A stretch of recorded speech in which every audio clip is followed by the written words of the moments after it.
non-Christian faith, which makes it an article of faith for its followers to believe in Jesus.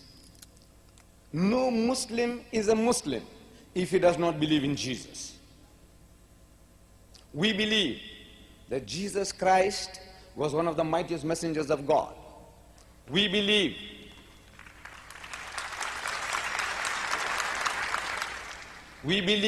that he was the Messiah. We believe in his miraculous birth, which many modern day Christians reject today. We believe that he gave life to the dead by God's permission, and he healed those born blind and the lepers by God's permission. We are going together. The only parting of the ways, the only real difference between the Muslim and the Christian is that we say that he is not God Almighty in human form, he is not God incarnate, and he is not the begotten Son of God. Metaphorically, we are all the children of God, the good and the bad. And Jesus would be closer to being the Son of God than any one of us, because he would be more faithful to God than any of us can ever be. From that point of view, we would agree that he is most preeminently the Son of God, but not as the Christians say, that he is the only begotten Son, begotten, not made. Not in that sense. Coming to the subject is the Bible God's Word? And Brother Swaggart has given us to understand that translations and versions are one and the same thing. We Muslims, we have a number of translations of the Quran even into the English language. Different people. Yusuf Ali, Mamiduk Piktol, Daryabadi, and so on and on. We have English translations by different people. And there the translation means a difference in the choice of words. Choice of words in translating a certain phrase from Arabic into English. Choice of words.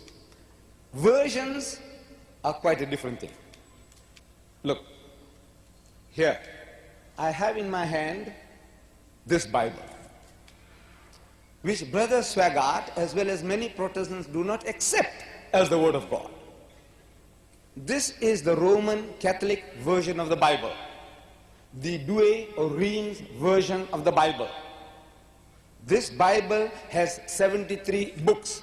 This is an encyclopedia of 73 books, 7 more than one which Brother Swaggart takes oath on, the King James Version. This is the King James Version. He takes oath by it. In his Evangelist magazine, December 1985, somebody questions Brother Swaggart about the Bible being the Word of God. And he says, Word of God, and in bracket, I refer to the King James Version. In your Evangelist of December 85, the King James Version. The King James Version has thrown out those 7 extra books. Thrown out. In other words, those 7 extra books, the Protestants do not accept as the Word of God. You use certain technical terms like Apocrypha, which the masses of Christendom do not know. What is this Apocrypha? Apocrypha means doubtful, weak, not deserve to be in the book of God. As such, the Protestants threw it out as a fabrication. These 7 books are thrown out from here. So this version, the Christian Protestants will not accept as the Word of God. Am I correct? This is not the Word of God. So we put it aside. I agree with you. What you tell me, I accept. You say it's not the Word of God, I say I agree with you and I put it aside. Now you tell me that this is the Word of God, the King James Version, with its 66 books. This was first published in 1611 by order of His Majesty King James, whose name is still based today. Authorized version, authorized by who? Not God Almighty, by King James. He authorized it, not God Almighty. Now, it goes back to the ancient manuscripts. I am told, what is ancient? It says 400 to 600 years after Jesus is ancient. Now we have access to the most ancient manuscripts, most ancient. And this translation here, or version, the RSV, the Revised Standard Version, goes to the most ancient manuscripts. They date from 200 to 300 years after Jesus. So closer to the source, the more authentic any document would be, closer to the source. This is common sense. If Jesus, in the time of Jesus, if this was written and he had signed it, autographed it, no questions asked. This is 200 to 300 years after, this is 400 to 600 years after. So they published this translation, published in your own country here, as well as in Britain, Canada, all these countries, simultaneously you produce this Bible. And we are told some glowing tributes are being paid to this translation. It says here, Church of England newspaper says that the finest version which has been produced in the present century, this one, the finest version. Times Literary Supplement says, a completely fresh translation by scholars of the highest eminence. Fullest use of the resources of modern scholarship. Life and Works, another publication, says, the well-loved characteristics of the authorized version combined with the new accuracy of translation. New accuracy.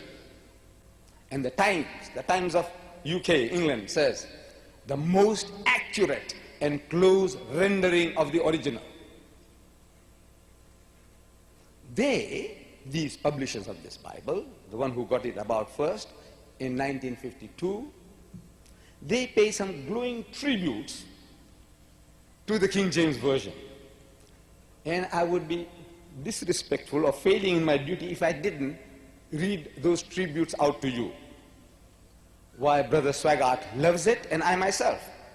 In every quotation that I will give, I will be quoting from the King James Version. I love the language. Only that now they are doing away with certain terms and expressions. It is not suiting the Christians of the time today. Like, for example, the quotation my brother Swaggart ended with, where Paul on the Damascus road, a persecutor of the early Christians, going to Damascus, and he sees a vision in which Jesus Christ appears to him and speaks to him in the Hebrew language. Saul, Saul, why persecutest thou me? Why kickest thyself against the pricks? This is the exact quotation from the King James Version, which Brother Swaggart, I don't know why, he used the word goad. I have been asking Christians what is goad, and nobody knows what is goad. I said, why do you change the words? If it's pricks, it should be said pricks. If this is the original language of the King James Version. But now it's talking about goads. Goads, I haven't heard that word before in my life. It's a new word. It's a new terminology coming out. Changing the words, the translation. I'm still not taking exception to that. Goads. So they say about the King James Version, the revisers of the Revised Standard Version, 32 scholars of the highest eminence, backed by 50 cooperating denominations, that the King James Version has with good reason been termed the noblest monument of English prose. Its revisers in 1881 expressed admiration for its simplicity, its dignity, the music, its power, its happy tones of expression, the music of its cadences, and the felicities of its rhythm.